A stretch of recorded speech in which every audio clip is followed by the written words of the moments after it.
जय जगन्नाथ। नमस्कार दर्शक बंधु।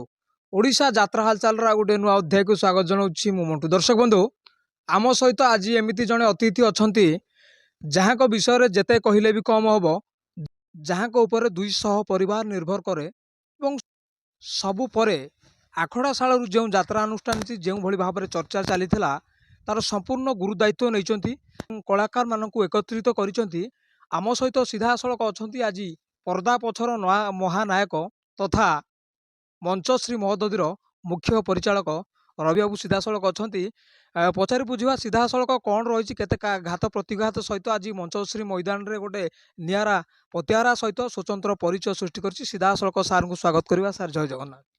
जय जगन्नाथ, नमस्कार। परिचय है रवींद्र पुष्टि, समस्त जानती रबाबू यात्रा जगत समस्त रबाबू जानती। जो भाव में मनोरंजन माहौल को आउ पादे आप आग को नहीं दर्शक एवं यात्रा कमिटी यात्रा कलाकार मान एकत्रित कर गोटे रिक्स नहीं मंचश्री महोदधीर संपूर्ण भार आपण कौन कहे से विषय यात्रा मीडिया यात्रा ओडिशा यात्रा हालचाल को सर्वप्रथम धन्यवाद, कारण सी ही ओडिशा यात्राटा प्रचार होगा। प्रथम कथा, ओडिशार अगणित दर्शक बंधु, अगणित कलाकार बंधु, अगणित कमिटी बंधु मान को बहुत धन्यवाद से माने ये यात्रा को आसुंती। यात्रा को देखुंती कलाकार बंधु मैंने आसी यात्रा रे एक्टिंग करुँच, अभिनय करके पैसा रोजगार कर। विशेषकर मालिक मान को भी बहुत बहुत धन्यवाद। मालिक धन्यवाद ये दिया मालिक ओडिशा यात्रा जगत में मालिक तैयारी न हे तो ये गोटे मालिक चिंता करूँ। गोटे मालिक पाखे बर्तमान ये 150-160 लोक काम कर, कलाकार, कर्मचारी, टेक्नीशियन, लेबर। तो गोटे यात्रा अनुष्ठान जब न हुए ताले ये लोग तो काम पाऊना ना। तेणु मालिक मान बहुत धन्यवाद से मैंने ये गोटे प्रोजेक्ट तैयारी कर बहुत टंका खर्च कर। तेणु से प्रथम धन्यवाद। अनेक लोक से दान दौरान 150 लोक चाकरी कर, प्रत्येक परिवार गोटे बापा माँ स्त्री छुआ पिला 5 जन, सर्वनिम्न 5 जन, 150 परिवार माने 15-50-750 लोकंर खाद्य कि खाइबे। तो यहाँ गोटे मालिक मुंडर रही मुंडर ही तार परिश्रम ये लोग खाद्य खाऊ। धन्यवाद से मालिक मान दबा। मालिक नी ये सब माने ये लोग बेकार, ये सब बेकार मैंने अलग आड़े कम पाऊना गोटे कर्म निजुक्ति संस्थाटी हो पार। तेणु यहाँ मालिक मान बहुत बहुत धन्यवाद। कलाकार को ये धन्यवाद से मैंने बहुत परिश्रम कर निज घर द्वार छाड़ी आसी एठी प्रत्येक दिन जाजावर जीवन यापन करूँ। 2 दिन ये रही 4 दिन से रही 200 किलोमीटर पुणी शिफ्ट हो गले। से धन्यवाद ये बहुत परिश्रम कर गोटे जगह स्टे हो रोना रोजगार करने बहुत बहुत बाट जावाक पड़ू।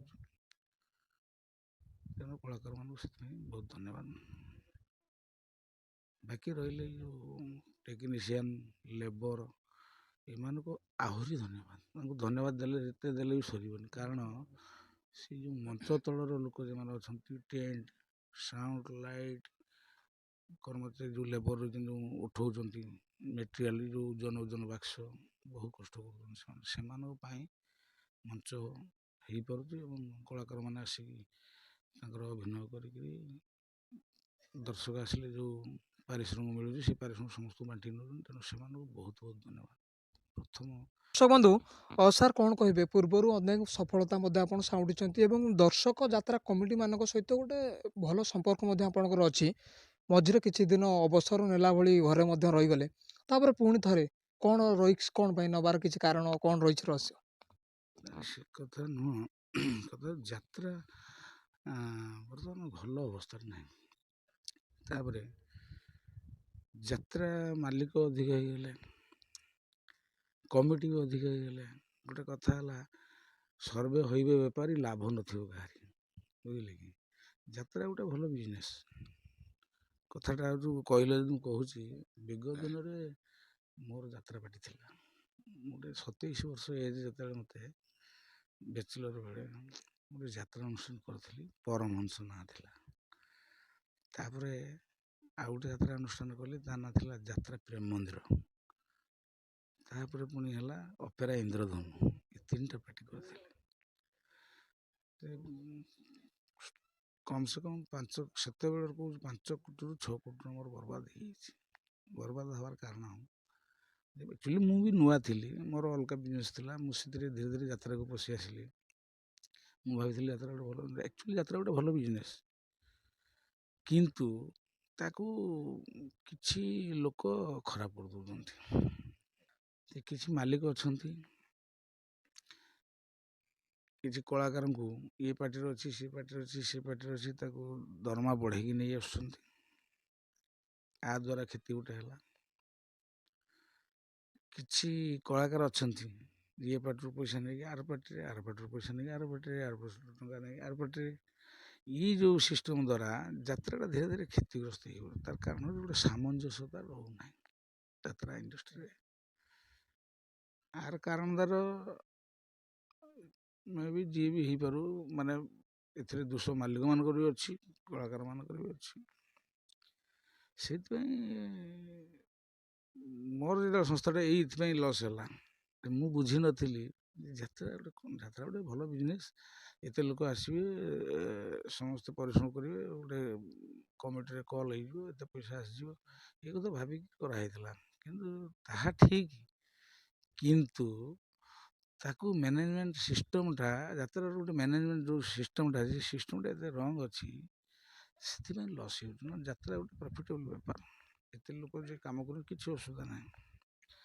ଯେତେବେଳେ ସର୍ଭେ ହଇବେ ବେପାରୀ, ଲାଭ ନଥିବ କାହାରି, ଅର୍ଥାତ୍ ଯେ ବହୁତ ଯାତ୍ରା ପାର୍ଟି ହେଲା, ବହୁତ କମିଟି ହେଲା, ତା ଦ୍ୱାରା ଭାଗ ହେଇଗଲା ବିଜନେସ୍। ଧର ଆଗରୁ ଯାତ୍ରା ପଡ଼ୁଥିଲା, ଯେ ଆମେ ପିଲାବେଳେ ଦେଖିଛୁ 50 ଟଙ୍କା ଟିକଟରେ ବି, ମାନେ ମୁଁ ଟିକଟରେ ଲାଇନ୍ ଦେଇକି ଛିଡ଼ା ହେଇଥାଏ, କିନ୍ତୁ ମୋ କାନ୍ଧ ଉପରେ ଲୋକ ଚଢ଼ିକିରି ଟିକଟ କାଟିଛନ୍ତି, ଏତେ ଭିଡ଼ ହୁଏ। ସମୟର କଥା। ତ ସେଇ ଜିନିଷ ଆଜିକାଲି ଆଉ ଦେଖା ମିଳୁନାହିଁ। କିନ୍ତୁ ଏବେ ଟିକଟ, ଏଇ ଯେଉଁ ଟିକଟ ହେଉଛି ବା ଯାତ୍ରା ଲସ୍ ହେଉଛି, କାରଣ ଯାତ୍ରାଟାକୁ ବିକ୍ରି କରିଦିଆଗଲା କେଉଁଠି, ସୋସିଆଲ ମିଡ଼ିଆରେ। ପ୍ରଥମ କଥା ହେଲା ଯେ ଲୋକ ତ ସୋସିଆଲ ମିଡ଼ିଆରେ ଦେଖିଦେଲେ, ଟିଭିରେ ଦେଖିଦେଲେ, ଘରେ ବସିକି ପଲଙ୍କ ଉପରେ ବସି, ଏସି ରୁମ୍ରେ ବସି, ଆରାମସେ ଚାହା ପାନ ପିଇ, ଖଟ ଉପରେ ବସିକି, ବେଡ଼ରୁମ୍ରେ ବସିକି ତ ନାଟକଟା ସେ ଆରାମସେ ଦେଖିଦେଲେ। ଆଉ ତା ଦ୍ୱାରା ନାଟକର ଭ୍ୟାଲୁ କମିଗଲା ମାର୍କେଟରେ। ବି ଧ୍ୟାନ ଦେଉନାହାନ୍ତି, ବହୁତ ପାର୍ଟି ହେଇଗଲା। କିଛି ରାଇଟର କାମ ପାଇଯାଉଛନ୍ତି, ଭଲ ନାଟକ ଲେଖୁଛନ୍ତି, ଭଲ ହାଇଲାଇଟ୍ ବି ହେଉଛନ୍ତି। କିଛି ଜଣେ ଜଣେ ରାଇଟର ଅଛନ୍ତି, ଏକାଥରେ 10 ଖଣ୍ଡ, 15 ଖଣ୍ଡ, 20 ଖଣ୍ଡ ନାଟକ ଲେଖି ଦେଉଛନ୍ତି। ତ ନାଟକର ଜଣେ ନାଟ୍ୟକାର, ସିଏ ତାକୁ କମ୍ ସେ କମ୍ ବହୁତ ଦିନ ଲାଗିବ। ଗୋଟେ ନାଟକ ପ୍ଲଟ୍ ତିଆରି କରି ତାକୁ ଠିକ୍ ସେଟିଂ ଜାଗାରେ ଆଣି ପହଞ୍ଚିବାକୁ ବହୁତ ଦିନ ଲାଗିବ, ଆମେ ଯାହା ଜାଣିଛୁ। ତ ସେ ଭାବନା କଥାଟା ହେଲେ, ସେ ଭାବି ଭାବି ଯାହା ଲେଖେ, ତାହା ଗୋଟେ ନାଟକ ତିଆରି ହୁଏ। ଆଉ ସେ ନାଟକଟା ଦର୍ଶକଙ୍କୁ ମନ ଛୁଇଁଦିଏ, ତା ଦ୍ୱାରା ଦର୍ଶକ ଆସୁଥିଲେ। ଏବେ କ'ଣ ହେଉଛି ନା, ବହୁତ ପାର୍ଟି ହେବାରୁ ରାଇଟର ଇଏ ଲୋଭରେ ପଡ଼ୁଛନ୍ତି। ଏଠିକି ଚାଲିଗଲେ 2 ଲକ୍ଷ ମିଳିଯିବ, ସେଠି ଚାଲିଗଲେ ଆଉ 2 ଲକ୍ଷ ମିଳିଯିବ। ତେଣୁ 8 ଦିନରେ ଗୋଟେ ନାଟକ ସରିଯିବ। ଆଚ୍ଛା, ସେ 8 ଦିନ ଭିତରେ ସେ ଲେଖିବେ, ଆଗରୁ କିଛି ପ୍ରସ୍ତୁତ ନଥାଏ, ଗୋଟେ ପ୍ଲଟ୍ ନେଇ ଆସନ୍ତି, ଲେଖିଦିଅନ୍ତି, ଏମିତି କରୁଛନ୍ତି। ଯାହା ତା ଦ୍ୱାରା ନାଟକ ମାନଟା କମିଯାଉଛି ନା, ଠିକ୍ ଶବ୍ଦଟା ସେ ଲେଖୁନାହାନ୍ତି, ସଂଳାପ ଠିକ୍ ରହୁନି, ଡିରେକ୍ସନ୍ ବି ଭୁଲ ହେଉଛି। କମ୍ ସମୟ ଭିତରେ ଯାହା ଯାହା କାମ, ଯାହା ଡିରେକ୍ସନ୍ ଦେଲେ ତାକୁ କଳାକାରମାନେ ଧରି ପାରୁନାହାନ୍ତି। କଳାକାରମାନେ ଯାହା ଧରିଲେ ତାକୁ ଷ୍ଟେଜ୍ରେ ଠିକ୍ସେ ପରିବେଷଣ କରିପାରୁନାହାନ୍ତି। ଆ ଦ୍ୱାରା ନାଟକ ମାନ କମିଯିବାରୁ ବିଜନେସ୍ଟା ଧୀରେ ଧୀରେ ଲସ୍, ମାନେ କ୍ଷତିଗ୍ରସ୍ତ ହେଉଛି। ଏକ ପ୍ରକାର ରାଜନୀତି ବର୍ତ୍ତମାନ ଯେ ସିଏ ରାଜନୀତି ତ ଆମର ଜେନେରାଲ ଯେଉଁ ରାଜନୀତି ଠାରୁ ଭୟଙ୍କର। ତେଣୁ ସେ ଯାତ୍ରା ରାଜନୀତି ଦ୍ୱାରା ହିଁ ଯେଉଁ ରାଜନୀତିଟା ପାଇଁକା ବି କ୍ଷତି ହେଉଛି। ତାର ମାଲିକ ସବୁ ଲସ୍ ଶୁଛନ୍ତି ନୁହଁ, ଏ କେତେ ଟଙ୍କା ଆଣିକି ଘରୁ ଦେବ, ବର୍ବାଦ ହେଇଯିବ ମଣିଷ। ବହୁତ ମାଲିକ ବର୍ବାଦ ହେଇଯାଇଛନ୍ତି ଆଜିକା ଦିନରେ। ଯଦି ହିସାବ କରାଯାଏ ବହୁତ ସାରି ମାଲିକ ବର୍ବାଦ ହେଇଯାଇଛନ୍ତି। କିନ୍ତୁ କିଛି ମାଲିକ ଚାଲିଛନ୍ତି ତାଙ୍କ ତାଙ୍କ ଫଣ୍ଡରେ ଚାଲିଛନ୍ତି, ତାଙ୍କର ଟଙ୍କା ସେମିତି ଅଛି କି ଅଲଗା ସାଇଟ୍ ବିଜନେସ୍ ଅଛି ଚଲେଇଛନ୍ତି, କିନ୍ତୁ ଲସ୍ରେ ଅଛନ୍ତି। ଏବେ ନୁହଁ, ପ୍ରଫିଟ୍ଟା ଏଇଥିପାଇଁ ନୁହଁ, କଳାକାରଙ୍କ ଦରମା ବଢ଼ିଲା, ଗାଡ଼ି ଘୋଡ଼ା ସାମାନ ବଢ଼ିଗଲା, ଯାତ୍ରାକୁ ଆଉ ଟିକେ ବହୁତ ଉନ୍ନତି ଜାଗାରେ ପହଞ୍ଚିବା ବେଳକୁ ଯାତ୍ରାର ସାମାନ ପତ୍ର ବଢ଼ିଗଲା, ଗାଡ଼ି ଘୋଡ଼ା ବଢ଼ିଗଲା, ସବୁ ପ୍ରକାର କଥା ବଢ଼ିଗଲା। ବଢ଼ିବାରୁ ଯାତ୍ରାଟି ଲସ୍ ଦେଖେଇଲା। ଇଏ ହେଲା କଥା ଅଧିକ ହେଲା, 200 ଟଙ୍କା 150 ଟଙ୍କା ଟିକେଟ୍ ଆପାତତଃ ଠିକ୍ ଥିଲା। ଏବେ 300 ଟଙ୍କା, ଆଉ ଟିକେ ବଡ଼ ବଡ଼ ପାର୍ଟି 400 ଟଙ୍କା ହେଇଯାଉଛି ଟିକେଟ୍। ତ ଜଣେ ସାଧାରଣ ଫ୍ୟାମିଲି ଲୋକ ଆସିପାରିବେ କି ଦେଖିବାକୁ? ତା ଘରରେ 5 ଜଣ 7 ଜଣ ଥିବେ, ସିଏ ଦିନ ମଜୁରିଆଟିଏ ଥିବ କି ଗୋଟେ ସାଧାରଣ ବର୍ଗର ଲୋକ ଥିବ, ତ ବେଶୀ ତ ବଡ଼ ବଡ଼ ଅଫିସର ରେଞ୍ଜର ଲୋକ ବେଶୀ ଯାତ୍ରା ଦେଖିବାକୁ ଆସୁନାହାନ୍ତି। ଯାତ୍ରା ସମସ୍ତେ ଏଇ ଖଟିଖିଆ ଲୋକମାନେ ହିଁ ବେଶୀ ଯାତ୍ରାକୁ ଭଲ ପାଆନ୍ତି। କାହିଁକି ନା ସେମାନେ ସବୁବେଳେ ପରିଶ୍ରମ କରିକି ଅକ୍ଳାନ୍ତ ପରିଶ୍ରମ କରି ଟାୟାର୍ଡ଼ ଥାଆନ୍ତି, ଗୋଟେ ଏଣ୍ଟରଟେନମେଣ୍ଟ କଲେ ସେମାନେ ଟିକେ ସାଟିସ୍ଫାଏ ଲାଗିଲେ ସେଇମାନେ ହିଁ ଆସନ୍ତି। ଆମେ ଯାହା ଅନୁମାନ କରିଛୁ, ଯେତିକି ଦେଖିଛୁ, ଯେ ଅଫିସର ରେଞ୍ଜର ଲୋକ କି ବହୁତ ବଡ଼ ବଡ଼ ଲୋକ ବିଜନେସ୍ ଇଏ କେହି ଆସନ୍ତି ନାହିଁ, ଆମେ ଯାହା ଦେଖିଛୁ। ତେଣୁ ଗାଁ ଗହଳିର ସାଧାରଣ ଲୋକମାନେ ଆସନ୍ତି ଗୋଟେ ଗାଁରେ ହେବା ପାଇଁ। ତ ସେମାନଙ୍କ ଧର ପରିଶ୍ରମ, ତାଙ୍କ ଘରର ଜଣେ ଗାର୍ଡ଼ିଆନ୍ ଥିବ, ସିଏ ଡେଲି 400 ଟଙ୍କା ରୋଜଗାର କରୁଛି କି 500 ଟଙ୍କା ରୋଜଗାର କରୁଛି, ତ ଯାତ୍ରା ପାଇଁ ସିଏ ଟଙ୍କା 2000 ରଖିଥିବ। ତ 2000 ଟଙ୍କା ବେଳକୁ ଗୋଟିଏ ଦିନରେ ତାର 2000 ଟଙ୍କା ଟିକେଟ୍ ସରିଗଲା। ତ 3 ଦିନ ଯାତ୍ରା ପଡ଼ିଛି ଗାଁରେ, ତା ପରଦିନକୁ ଆଉ ତ ପଇସା ନାହିଁ ନା, ସେ ଆଉ ଯାତ୍ରା କେମିତି ଦେଖିବ? ତେଣୁ ସିଏ ଆସିଲାନି। କଥା ହେଉଛି ନା, ଯାହା ଧର ଗୋଟେ ବଜେଟ୍ ହେଲା ଯାତ୍ରା 1.5 ଲକ୍ଷ ଟଙ୍କା ପର୍ ଡେ ଖର୍ଚ୍ଚ ଅଛି, ତ ଆଜି 1.5 ଲକ୍ଷ ଉଠିଗଲା ଠିକ୍ ଅଛି, କାଲି କିନ୍ତୁ ସେଇ ଲୋକ କମିଗଲେ 1.5 ଲକ୍ଷ କମିଗଲା ନା, ଲକ୍ଷେ ଟଙ୍କା ହେଇଗଲା, 50,000 ସେଇଠି କମ୍ପାନୀର ଲସ୍ ହେଇଗଲା ମାଲିକର। ତ ଆ ଦ୍ୱାରା ଏମିତି ହେଇକି 10ଟା କ୍ୟାମ୍ପ ଏମିତି ହେଇଗଲା। 10ଟା କ୍ୟାମ୍ପ ବେଳକୁ ଏଠି ଲକ୍ଷ ଲକ୍ଷ ଲସ୍ ବେଳକୁ 10 ଲକ୍ଷ ଲସ୍ ହେଇଗଲା। ତ ମାଲିକ ଧୀରେ ଧୀରେ ଡାଉନ୍ ହେଇଯାଉଛନ୍ତି। ସେଥିପାଇଁ ତେଣୁ ଯାତ୍ରା କମିଟି ଯେଉଁମାନେ ଅଛନ୍ତି, ଯେଉଁ ସଂଘ କରୁଛନ୍ତି, ଆରେ ସଂଘ କର ଠିକ୍ ଅଛି, କିନ୍ତୁ ତମେ ଦେଖ, ତମେ ଯେଉଁ 5ଟା କମିଟି ଅଛ, ତମେ 5ଟା କମିଟି ମିଶିକି ଯୁଡ଼ାଏ କମିଟି କର, ହେଲେ ଯୁଡ଼ାଏ ଯାତ୍ରାପାର୍ଟି ଆସିବ। ଆଉ କିଛି ଦିନ ଡିଷ୍ଟାନ୍ସ ନେଇକିରି ଆଉ ଯୁଡ଼ାଏ ଯାତ୍ରାପାର୍ଟି ଆଣ, ତାହା ବି ସେଲ୍ ହେବ। କାରଣ ଲୋକଙ୍କ ପାଖରେ ସେଇ ଅନୁସାରେ ସିଷ୍ଟମ୍ ତିଆରି ହେଇଯିବ। ସେ ଆସିକି ଅଧିକ ଦର୍ଶକ ହେଲେ ତ ଯୁଡ଼ାଏ ଯାତ୍ରାପାର୍ଟି କି 3000 6000 ଦର୍ଶକର ଆବଶ୍ୟକତା ଅଛି, ଯୁଡ଼ାଏ ଯାତ୍ରାଟି ଚାଲିବ। ଗୋଟେ ଯାତ୍ରାଟି ଗଲା, ଆଉ କିଛି ଦିନ ଗ୍ୟାପ୍ ନେଇକି ଆଉ ଗୋଟେ ଯାତ୍ରାଟି ପକାଅ, କି ସେତିକି ଲୋକ ସବୁ ମିଶିଲେ କ'ଣ ହେବ, ସେଇ ଏରିଆର ଯେତେ ଲୋକ ଅଛନ୍ତି ସମସ୍ତେ ଆସିବେ। ତୁମେ ଯେତେବେଳେ ଭାଗ ହେଇ କରୁଛ, ତା ଦ୍ୱାରା ଦର୍ଶକ ଭାଗ ହେଉଛନ୍ତି, ଦର୍ଶକ ଭାଗ ହେଲେ ଗୋଟେ ଯାତ୍ରାପାର୍ଟିର ଖର୍ଚ୍ଚ ଅନୁସାରେ ଇନକମ୍ କମିଗଲା, ତେଣୁ ଯାତ୍ରାଟି ତ ଅଟୋମେଟିକାଲି ବୁଡ଼ିଯିବ। ତାପରେ ହଁ, ଯେହେତୁ କମିଟି ବହୁତ ଚିହ୍ନା ଅଛନ୍ତି, ବହୁତ ଭଲ ପାଆନ୍ତି ମୋତେ, ତ ଅନେକ ମ୍ୟାନେଜର ଅଛନ୍ତି, ଟାଉଟରି କରନ୍ତି, କମିଟିରୁ ଅନେକ ପଇସା ବୁଡ଼େଇଛନ୍ତି, କିନ୍ତୁ ତାହା ଆମ ଦ୍ୱାରା ସମ୍ଭବ ନୁହଁ। ଆମେ ଯେତିକି ବି ପାରୁ କମିଟିକି ସତ୍ ବେପାର ନେଉ ପଇସା ଏବଂ ପାର୍ଟି ନେଇ ପହଞ୍ଚେଇ ଦେଉ। ତ ସେଥିପାଇଁ କିଛି ଲୋକ ଆମକୁ ଭଲ ପାଉଛନ୍ତି ଅଛନ୍ତି, ତେଣୁ ଫୋନ୍ ଯେତେବେଳେ କରୁଛନ୍ତି, ହଉ ଠିକ୍ ଅଛି, ଦେଖିବା ଏଇ ପାର୍ଟି ଯୋଗାଇ ଦେବା, ଦେଖ ସେ ପାର୍ଟି ଯୋଗାଇ ଦେବା, ସବୁ ବହୁତ ପାର୍ଟିଙ୍କ ସହିତ ସମ୍ପର୍କ ଅଛି। ସେଥିପାଇଁ ନିଜେ କିଛି ଦାୟିତ୍ୱ ନ ନେଇ ଇଣ୍ଡିଭିଜୁଆଲ ହିସାବରେ କାମ କରୁଥିଲି, ସେଥିପାଇଁ ଛପି ଯାଇଥିଲି ଆଉ ମାଲିକଠୁ ମ୍ୟାନେଜର ହେଇଗଲି ଯେତେବେଳେ ପୋଷ୍ଟିଂ, ଆଉ କ'ଣ।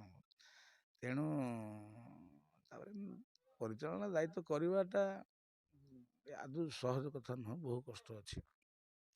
ସେଥିପାଇଁ ମାଇଣ୍ଡଟା ଠିକ୍ଠାକ୍ ଲାଗିଲା, ନାଇଁ ଠିକ୍ ଅଛି, ଯେତିକିରେ ଅଛି କରିବାନି। କିନ୍ତୁ ଏବେ ଆସିବାର କାରଣଟା ହେଲା ଯେ ଇଏ ଯେଉଁ ମଞ୍ଚଶ୍ରୀ ମହୋଦଧି ମାଲିକ, ଇଏ ଜଣେ ପେସାର ଡକ୍ଟର, ଯାତ୍ରା ବିଷୟରେ ଜାଣିନାହାନ୍ତି, କିନ୍ତୁ ଯାତ୍ରାକୁ ଭଲ ପାଆନ୍ତି, କଳାକାରକୁ ଭଲ ପାଆନ୍ତି। ତ ସେଥିପାଇଁ ତାଙ୍କର ଗୋଟେ ଭଲ ଚିନ୍ତାଧାରାରେ ସେ ଆସିଥିଲେ ଯେ କିଛି ପଇସା ଇନଭେଷ୍ଟ କରିଦେବା, ଗୋଟେ ସଂସ୍ଥାଟା ହେବ, କିଛି କଳାକାର ରୋଜଗାର କରିବେ, କିଛି ମାନେ କମିଟି ସମ୍ପର୍କ ରହିବ, ଗୋଟେ ଲୋକ ଜାଣିବେ, ଭଲ ଉଦ୍ଦେଶ୍ୟରେ ଆସିଥିଲେ। କିନ୍ତୁ ଧର ସେ ଯେଉଁ ଲୋକଙ୍କୁ ନେଇକିରି ଯାତ୍ରା ଅନୁଷ୍ଠାନଟି କରିଥିଲେ, ତ ସେତିକି ନଲେଜ ଥିବା ଦରକାର। କୋଟି କୋଟି ଟଙ୍କା ଇନଭେଷ୍ଟ କରୁଛି ଜଣେ ମାଲିକ, ତାକୁ ନେଇ ଆଣି କେମିତି ଥୋଇବା, ତା ପଇସାଟା କେମିତି ଲସ୍ ନ ହେବ, ସଚୋଟ ଉପାୟରେ ଜଣେ ମ୍ୟାନେଜର କାମ କଲେ ଗୋଟେ ଅନୁଷ୍ଠାନ ଉଠିବ ନିଶ୍ଚିତ। ତ ଯାହା ବି ହଉ, ଇଏ ବର୍ଷା ଦିନରୁ ତାଙ୍କର କଳାକାର ବୁକିଂ କରି ତାଙ୍କ ପାଖରେ କିଏ ମ୍ୟାନେଜର ସବୁ ଥିଲେ କ'ଣ ମୁଁ ତ ଜାଣିନି, କହୁଥିଲେ ସେ କଥା ମୁଁ କାନକୁ ନିଏନି କାହା କଥା। ଆଉ କୌଣସି ଖବର ବଶତଃ ମୋ ପାଖରେ ସେ ପହଞ୍ଚିଲେ, ତାପରେ ମୋ ସହିତ ଆଲୋଚନା କଲେ। ମୁଁ କହିଲି ହଉ ଠିକ୍ ଅଛି, ଦେଖିବା ଯଦି ହେଇପାରିବ। ତେଣୁ ଆମର ବିଜନେସ୍ର ଯାହା ପ୍ଲାନିଂ ମୋତେ ଯାହା ଜଣା ଅଛି, କାରଣ ମାଲିକରୁ ମ୍ୟାନେଜର ହେଇଛି ନା, ମୁଁ ଜାଣିଛି ଯାତ୍ରାର କେଉଁ ଜାଗାରେ ଘାଟିଟା ଅଛି, କେଉଁ ଜାଗାରେ ନାଳି ଅଛି, ସବୁ ପ୍ରକାର ଅଛି। ମାଲିକମାନେ କିଛି ବୁଝିପାରନ୍ତିନି, ବହୁତ ନାଳି ଅଛି ଯାତ୍ରା ଭିତରେ। ମ୍ୟାନେଜର ଠିକ୍ ନ ହେବ ଯାତ୍ରା ସବୁ ବୁଡ଼ିଯିବ। ତେଣୁ ମ୍ୟାନେଜର ସଚୋଟ ମ୍ୟାନେଜର ହେବା ଦରକାର। ସଚୋଟ ନହେଲେ ହେବ। ଅନେକ ରାସ୍ତାରେ ପଇସା ବାଟମାରଣା ହେଇଯିବାର ଚାନ୍ସ ଅଛି, ମାନେ ବହୁତ ଚାନ୍ସ ଅଛି, ଟିକେ ଚାନ୍ସ ନୁହେଁ। ଇଏ ଯାତ୍ରା ଇଣ୍ଡଷ୍ଟ୍ରି କ'ଣ ଆସିବ ପଇସା ଗୋଟେ ଜାଗାରୁ, କିନ୍ତୁ ଯିବ ପାଞ୍ଚ ବାଟ ହେଇକି। ତେଣୁ ସେଇ ବାଟ ଗୁଡ଼ାକ ଟିକେ ଯିଏ ଜଗିବାର କାଇଦାଟା ନ ଜାଣିଥିବ, ତେଣୁ ଲସ୍ ହେଇଯିବାଟା ସ୍ୱାଭାବିକ। ତ ଯାହା ହଉ ସିଏ ଆସି ପହଞ୍ଚିଲେ, ମୁଁ ଆସିକି ଦେଖେ ତ ଏଇ ସଂସ୍ଥାର କିଛି ଅବସ୍ଥା ନାହିଁ, ଚାଲିବାର ବାଟ ବହୁତ ଅସୁବିଧା ଅଛି। ତେଣୁ ଯାହା ହଉ, ତାକୁ ମାଲିକଟି ଯେତେବେଳେ ମୋତେ ବିଶ୍ୱାସ କଲା, ଭରସା କଲା, ମୁଁ ଗୋଟେ ପଦ କଥା କହିଥିଲି ଯେ ମୁଁ ଲସ୍ କରିକି ଲାଭ କରେ, ମୋ କଥା ଉପରେ ଚାଲିବା ଦରକାର। ଯଦି ହେବ ତାହେଲେ ମୁଁ ମୁଣ୍ଡ ପୁରେଇବା ଦେଖିଆ, ବୁଝିପାରୁଛନ୍ତି ତ। ମୋତେ ନାଁ କହୁନି, ଅନେକ ମାଲିକ ଡାକିଛନ୍ତି ମୋତେ ଇଣ୍ଟରଭ୍ୟୁ ନେବାକୁ, ମୁଁ ବସିଛି। କିନ୍ତୁ ମୁଁ କ'ଣ କାହାକୁ ଖରାପ ଲାଗିପାରେ, ମାନେ ମୁଁ ମାଲିକ ଯେତେବେଳେ ମୋତେ ଇଣ୍ଟରଭ୍ୟୁ ନେବାକୁ ଡାକନ୍ତି, ବସେ, ଆଗେ ପଚାରନ୍ତି, ମୁଁ କହେ ଆଜ୍ଞା ଆପଣ କିଏ? ଆମେ ଜାଣିନଥିବୁ, ଏଇ ପହଞ୍ଚିବୁ। ନୂଆ ମାଲିକ ସେମାନେ, ପୁରୁଣା ତ ସବୁ ଜାଣିଛନ୍ତି, ଘା ଖାଇ ଖାଇକି ସେ ସବୁ ଶିଖିଗଲେଣି। ନୂଆ ମାଲିକ ମୁଁ ଆଗେ ପଚାରେ ଯେ ଆପଣଙ୍କର ଆଗେ ଇଣ୍ଟରଭ୍ୟୁଟା ମୁଁ ନେବି, ମୋ ଇଣ୍ଟରଭ୍ୟୁ ଯଦି ଆପଣ ପାସ୍ କଲେ ତାହେଲେ ମୁଁ ଆପଣଙ୍କ ପାଖରେ ଚାକିରି କରିବି, ନହେଲେ କରିବିନି। ବୁଝିଲେ କି? କିଛି ମାଲିକ ମୋ କଥାକୁ ଗ୍ରହଣ କରିଛନ୍ତି, ଉହୁରି ଯାଇଛନ୍ତି ଯାତ୍ରାରୁ, ନେଇ ଯାତ୍ରା ସଂସ୍ଥା କରନ୍ତୁନି, ଆପଣଙ୍କ ଦ୍ୱାରା ସମ୍ଭବପର ନୁହଁ। କିଛି ମାଲିକ ମୋତେ ଖରାପ ଭାବିକି ନିଜେ ନ ମାନିକି ମୋ କଥା ଯାତ୍ରା ପାଟି କରୁଛନ୍ତି, ମରିଛନ୍ତି। ତାହା ତାଙ୍କ ଦ୍ୱାରା ସମ୍ଭବପର, ସେ କଲେ। ତେଣୁ ମୁଁ ଆଗେ ଗଲେ ଇଏ ହିଁ କୁହେ, ନୂଆ ମାଲିକ ବହୁତ ସାରି ଆସନ୍ତି, ପଚାରନ୍ତି ଯେ ମୁଁ କହେ ଯେ ମୁଁ ଚାକିରି କରିବି, ମୋ ଇଣ୍ଟରଭ୍ୟୁ କ'ଣ ଆପଣ ନେବେ? ମୁଁ ତ ଲସ୍ କରିକି ଶିଖିଛି ଯାତ୍ରାଟା କ'ଣ, ତ ଆପଣ ଆଗେ ଇଣ୍ଟରଭ୍ୟୁ ଦିଅନ୍ତୁ ମୋର, ମୁଁ ମୋ ଇଣ୍ଟରଭ୍ୟୁରେ ଆପଣ ପାସ୍ କଲେ ମୁଁ ଆପଣଙ୍କ ପାଖରେ ଚାକିରି କରିବି ବୋଲିକି ସାଇନ୍ କରିବି, ତେବେ ଯାତ୍ରାଟି ହେବ। ତ ଏଇ କଥା, ଏଇ ମାଲିକ ବି ସେମିତି ସେମ୍ କଥା। ବହୁ ଅବସ୍ଥା ଖରାପ ଥିଲା ଏଇ ପାଟିରେ, ସମସ୍ତେ ଓଡ଼ିଶା ସାରା ଜାଣିଛନ୍ତି। ମଞ୍ଚଶ୍ରୀ ମହୋଦଧି 3-4 ମାସ ଆଖଡ଼ା କରିକି ଆଖଡ଼ା ସ୍ଥଳରେ ଥିଲା, ବହୁତ ପଇସା ଖର୍ଚ୍ଚ କରିକି ବର୍ବାଦ, ଫିର୍ ବି ଯାତ୍ରା ଅନୁଷ୍ଠାନ ବାହାରି ପାରିନଥିଲା। ତ ଯାହା ହଉ, ମାଲିକଙ୍କୁ ଧନ୍ୟବାଦ ଦେବି। ଗୋଟିଏ କଥା ହେଉଛୁ, ଆମେ ବହୁତ ବଡ଼ ବୋଲି କହିବାନି, କିନ୍ତୁ ସେ ଗୋଟିଏ କଥା ହେଲା ଯେ ମୁଁ ତାଙ୍କୁ କହିଥିଲି ଯେଉଁ କଥାଟା ସେ ମାନିଛନ୍ତି ବୋଲି ଆଜି ଯାତ୍ରା ଚାଲିଛି। ତାର ମାନିବାର କାରଣ ହେଲା ଯେ ମୋ କଥାରୁ ଆପଣ ଟିକେ ବି ଲାଇନଚ୍ୟୁତ ହେବେ ନାହିଁ। ଯାହା ହଉ ସେ କଥାଟି ସେ ବଜେଇ ରଖିଛନ୍ତି। ଯେତେ ଅସୁବିଧା ବାଧାବିଘ୍ନ ଆସୁ ବି ଅଛି, ନୂଆ ମାଲିକ କିଛି ଲୋକ ମ୍ୟାନେଜର ଉସ୍କି ଦେଉଛନ୍ତି, ଆଜ୍ଞା ହେ ଅମକ ହେଠି 2 ଲକ୍ଷ କଲ, ଆଜ୍ଞା ହେ ହେଠି ରବ କ'ଣ 1 ଲକ୍ଷ ଟଙ୍କା କରିଛି, ସେଇଠି ତ ଆଜ୍ଞା 2 ଲକ୍ଷ ହେଇଯିବ। ମାଲିକ ନୂଆ ମାଲିକ ହେଇଯିବ, ସେ ରବ ବୋଧେ କ'ଣ କରିଦେଉଛି। କିନ୍ତୁ ମୁଁ ସେଇଟା ଆଗରେ କହେ, ମୁଁ ଏଇଠି କନଷ୍ଟାଣ୍ଟ ଅଛି, ଆହୁରି 8-10 ମ୍ୟାନେଜର ଡାକ, ଭଲ ମ୍ୟାନେଜର, ଯେଉଁମାନେ ଯାତ୍ରାଟି ଚଲେଇ ପାରିବେ। ମୁଁ ଏଇଠି ଅଛି, କିଛି ଅସୁବିଧା ନାହିଁ, କିନ୍ତୁ ଚଲେଇକି ଦେଖାନ୍ତୁ। କହିଦେଲେ, କହିବା ଆଉ କରିବା ଭିତରେ ବହୁତ ଫରକ ଅଛି ଆଜ୍ଞା। ତେଣୁ ଯାହା ହଉ, ସେ ମାଲିକ କଥା ମାନିଛନ୍ତି। ତାଙ୍କ ମିସେସ୍ ଯିଏ ଆସିଲେ, ସୁମିତ୍ରା ନାଥ ଶର୍ମା, ସିଏ ମ୍ୟାଡ଼ାମ୍ ବହୁତ ଭଲ, ତାଙ୍କ ବିଜନେସମ୍ୟାନ୍। ସେ ଯାହା ବି ହଉ, ସିଏ ବିଜନେସଟାର ସିଷ୍ଟମଟାକୁ ଧରୁଛନ୍ତି। ସେ ଯାତ୍ରା ଜାଣିନାହାନ୍ତି, କିନ୍ତୁ ବିଜନେସଟା କେଉଁ ବାଟରେ ହୁଏ ସେଇ ଜିନିଷଟା ତାଙ୍କୁ ପତା। MBA ଷ୍ଟୁଡେଣ୍ଟ, ସେ ଜାଣିଛନ୍ତି ହେଲା। ତ ସେଥିପାଇଁ ବି ଭଲ ଲାଗିଲା ଯେ ନାଇଁ, ଜଣେ ମ୍ୟାନେଜରର କଥାଟାକୁ ସାଙ୍ଗେ ସାଙ୍ଗେ କ୍ୟାଚ୍ କରୁଛନ୍ତି ମାଲିକ, ସେଥିପାଇଁ ଇଣ୍ଟରେଷ୍ଟ ହେଇକି ଏଠି କାମ କରୁଛି।